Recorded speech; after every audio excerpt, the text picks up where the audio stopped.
Now we'll compare FDI versus FII.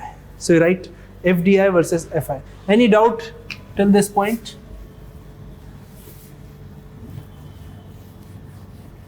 Transfer pricing is a serious case. You can expect question in mains. It's a serious topic. Now FDI versus FII. Which one is fruitful?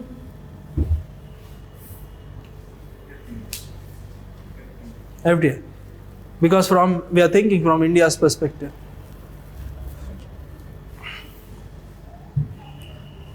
Because FDI will bring technology, FDI will bring investment, FDI will bring foreign capital, and it will also provide employment. It will also provide quality products. What about this? They are not doing anything. They are just investing in the Indian stock market. So our stock market will experience boom-like situation. But there is a problem of outflow always. If 25% of FII withdraws quickly, then it is very difficult for India to repay that. Now the difference, the difficulty to pull out from Indian market. So FDI is better because it is very difficult to sell out all the important assets in India. Suppose McDonald's are coming into India, they are purchasing property, they are hiring workers. So just to fire laborers, it will take some time to sell the land, building, etc., machinery. So you cannot pull out in haste. But here in FII, fly by night. So that is why for India, FDI is a preferred route to attract investment. So write 3 lines. You say, generally saying that FII is the round tripping method used by the Indian operators like black market. That is round tripping. To FII matters FII. That is the main purpose behind P notes. P notes में कोई foreigner invest नहीं कर रहा है. Generally Indians are investing. So with the help of tax haven you understand?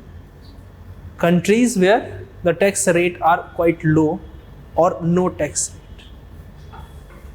You purchase one island, IS बनने का एक island खरीद लेना और उसको पूरा investment friendly बना देना. It means if you invest in that island, you will not have to pay any tax. You can work freely. So people will go to like Cayman Island, Mauritius. These are the examples of tax haven. Saint Martin, one of the best example. तो ये क्या करते हैं? Very low tax or no tax. So people will prefer investment there. And by round tripping, it means from India to that island and that island to Mauritius and through the routes of P notes or FII. By making certain kind of changes in the investment according to the provisions of double taxation avoidance agreement, they are able to invest in India freely. Generally, P notes are used by Indians only, but there is no formal declaration. So we cannot see because of the anonymity. Purpose क्या हुआ उसका? Anonymity. ठीक है? And FDI is a preferred route over FII. FDI is a preferred route over FII because of the stability that FDI brings. Because of the stability that FDI brings. Full stop. FII is a risky inflow. FII is a risky inflow. But FDI brings technology, provide employment, build infrastructure, etc.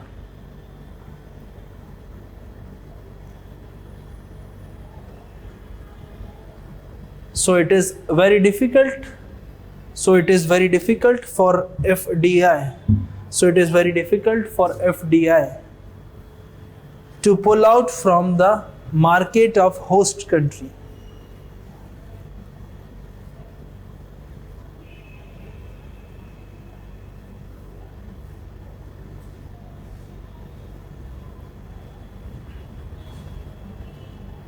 ठीक है?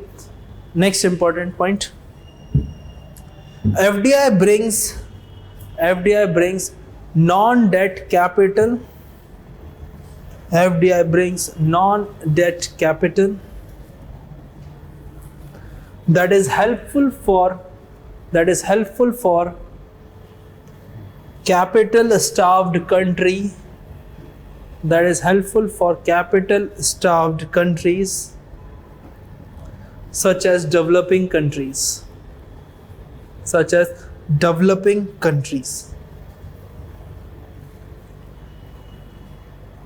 Now understand, non-debt capital means whenever you will compare with FII, obviously if they are purchasing shares, if they are purchasing bonds, there are some kind of debt on Indians.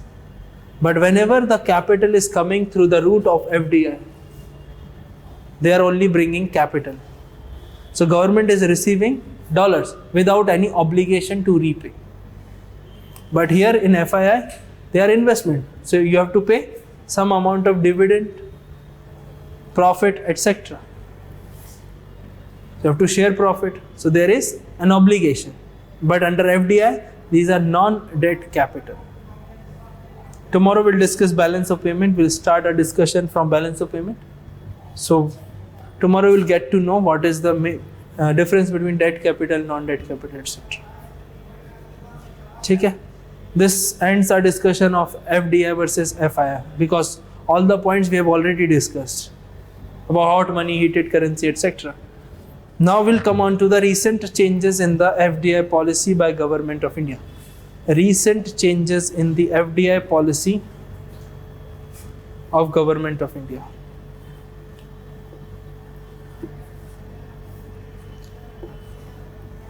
So first we'll discuss FDI policy. Who makes this FDI policy? Under government, obviously.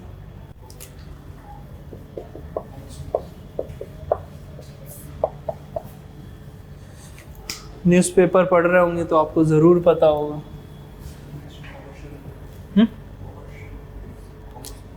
हाँ, Ministry of Commerce. So FDI policy is made by Department of Industrial Policy and Promotion under Ministry of Commerce and Industry. So write this basic thing.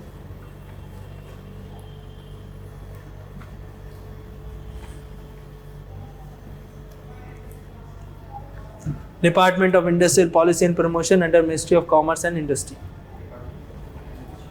Industrial Policy and Promotion. Department of Industrial Policy and Promotion under Ministry of Commerce and Industry. Who's the minister? Current minister?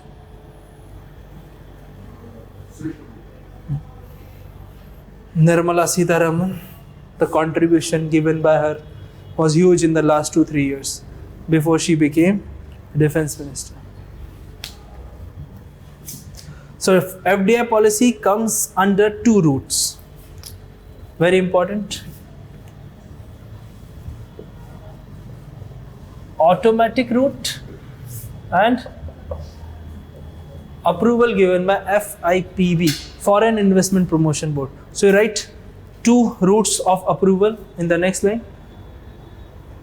2 routes of approval.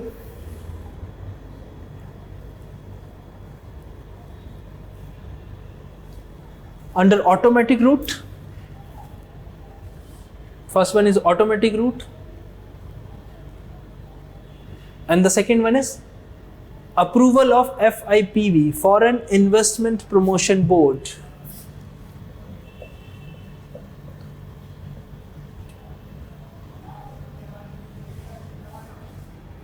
Foreign Investment Promotion Board. Recently, Government of India abolished FIPB. I'll make you write. Why? Because Foreign Investment Promotion Board established. Just listen first, I'll dictate. Foreign Investment Promotion Board established in 1992. What was the relevance of this year? Because after reforms, we were attracting foreign investor.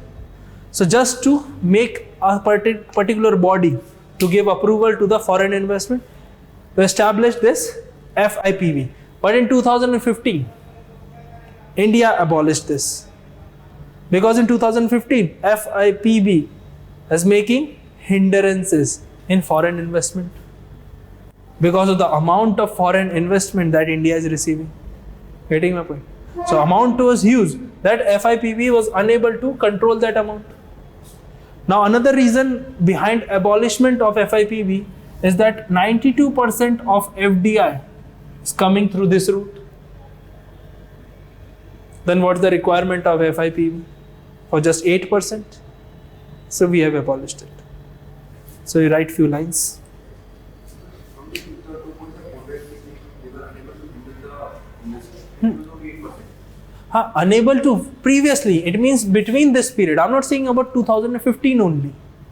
I'm talking about from 2003 when we were experiencing a lot of inflow. अभी लिखाऊंगा तो पूरा elaborated लिखा था. ठीक है, you write. Recently, Government of India abolished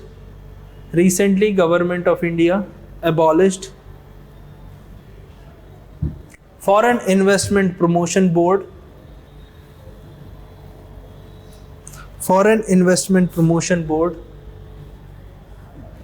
Because 92% of FDI coming in India. Since 2015 is through automatic route.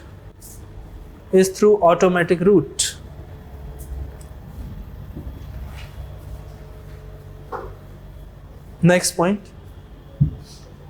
The FIPB recently, so in bracket you write in last decade.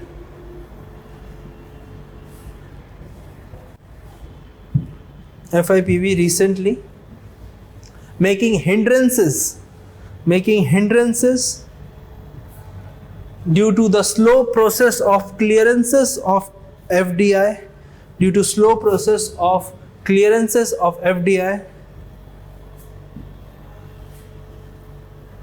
as well as it failed in providing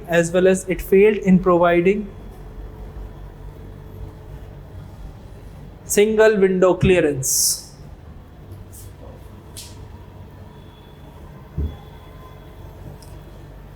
Now the question arises, what will happen now after FIPB? What will happen to that 8% of FDI? So you write in the next line.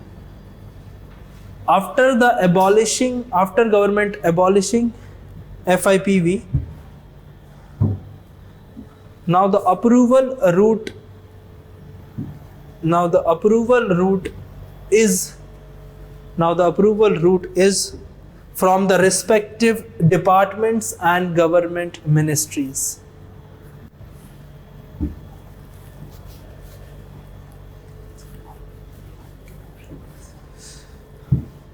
Any doubt regarding this policy? Okay, now we'll come on to recent changes announced in amendments in FDI policy, that is in January 2018. We have announced certain kind of amendments. So these ministries are expected in the ministry to build the FDI school. Like if you want to invest in atomic energy, then obviously you have to approach certain kind of department. Want to invest in science and tech, ISRO, Department of Science. So this will expedite the situation, it will reduce the workload. Right, in the next line. Recent amendments introduced in the FDI policy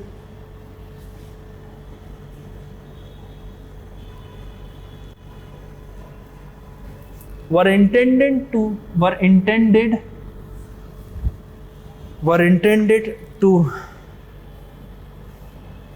liberalize and simplify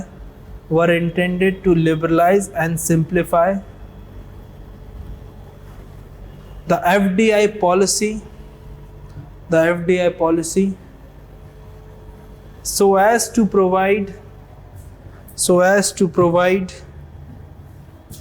ease of doing business in the country,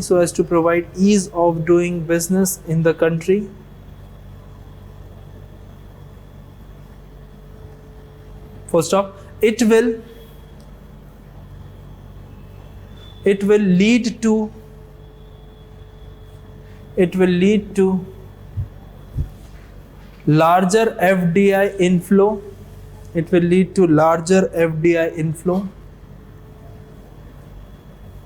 contributing to growth of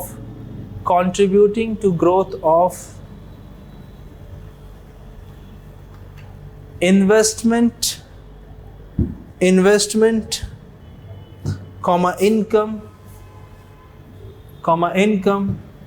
and employment.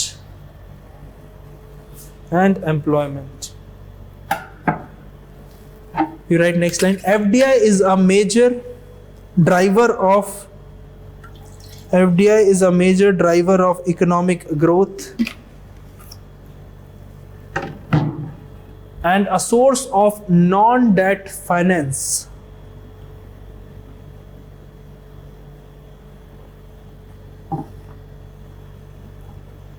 And the source of non-debt finance for the economic development of the country.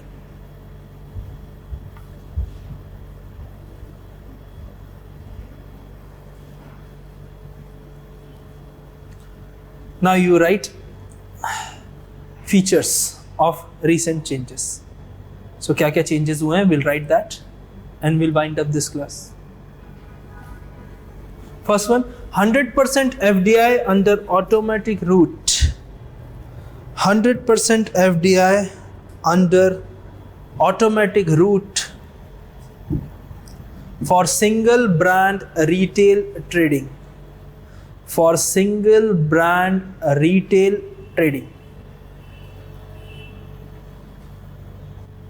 Next point, 100% FDI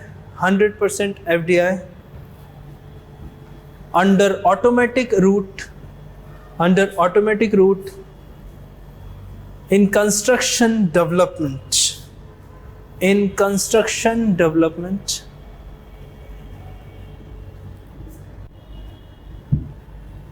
Next point, foreign airlines allowed to invest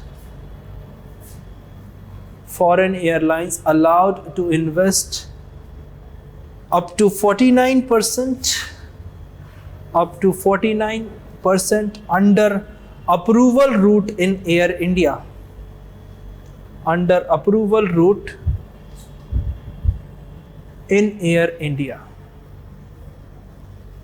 Next one, you write FII oblique FPI.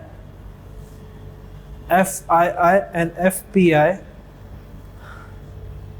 allowed to invest in power exchange through primary market. In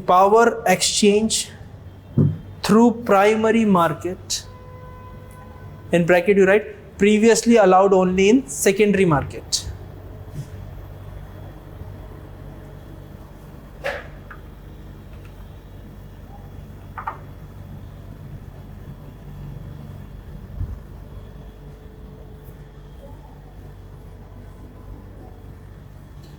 Last one, definition of medical devices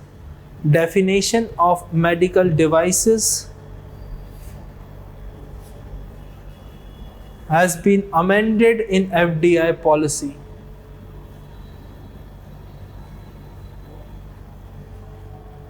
Full stop. That's it. Definition amended means we have Drug and Cosmetic Policy Act, we dropped that act. So nothing very important, but this was the part of recent changes in FDI. Primary, secondary, IPO?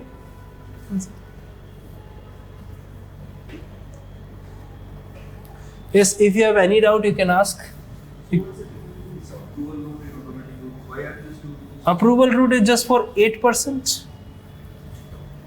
Because whenever you will see that there are natural resources involved, obviously government will ask for approval. Arvind Mayaram Committee of 2014. Arvind Mayaram Committee of 2014 announced very drastic changes in FDI. So I'll tell you the data. In 2014, around 45 billion US dollar India was receiving in 14-15. 45 billion dollar. And when we compare to the last year, 2016, 17-18, the inflow of FDI is 60 billion in just 4 years. If someone asks about the performance of Indian economy, show this data. Not show the data of GST or demonetization. Because these are on the initial stages. Why? Why we are not referring data of demonetization GST? Because we have just completed 1 year of the implementation of GST. So in 1 year, we were just adjusting with the new tax regime. We were following excise duty, that is mod VAT from 1986. We are following VAT from 2005. So it will take some time. VAT required around 4 years to settle down. VAT only a state level tax, sales tax. Think about the level of GST. It's all India. So it will take some time. But if you want to show the performance of Indian economy, this is the performance. So what were the recommendations that led to this difference? Arvind Mayaram committee recommended that we should increase the FDI cap. Like in 2014, they have given 100% approval route, 100% in the single brand retail. So recently they have changed that. That was recommended by Arvind Mayaram committee in 2014. If you want, you can write Arvind Mayaram committee. I'll make you write one line. Okay? Then talking about this insurance sector, he also suggested that he should increase the FDI cap in insurance sector from 26% to 49%. Getting a point? So you write the amount of FDI that India received in last 4 years. The amount of FDI that India received in the last 4 years is evident from the data. So you write this data. In 2014, the total inflow of FDI is around 45 billion. These are exact data. You just have only after decimals. Or if you want, वो भी लिखा सकता हूँ. But you just write 45. That's enough. ठीक है, $45 billion to $60 billion in 2017-18. 17-18. This is the performance. क्या लिखा है तो please repeat the sentence. The amount of FDI that India received from last 4 years is evident from the data. ठीक है. First off, because of the factors and the policies adopted by government, because of the factors and the policies adopted by the government that helped in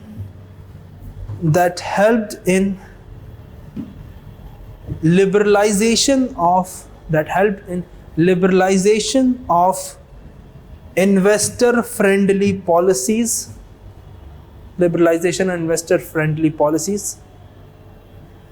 such as the recommendations given by Arvind Mayaram committee,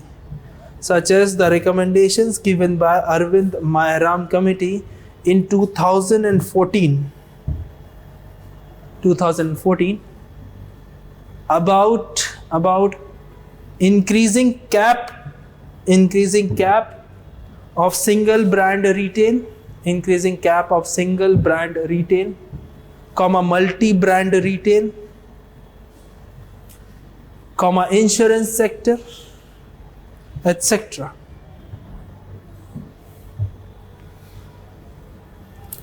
Done?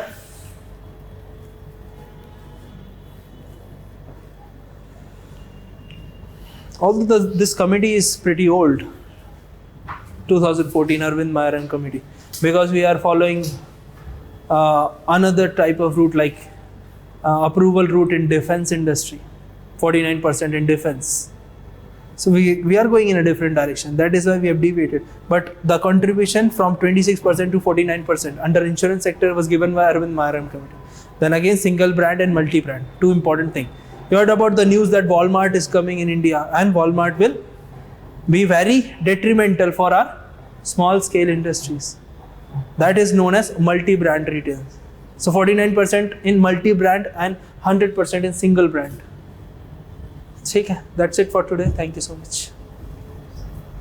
कर दो बात.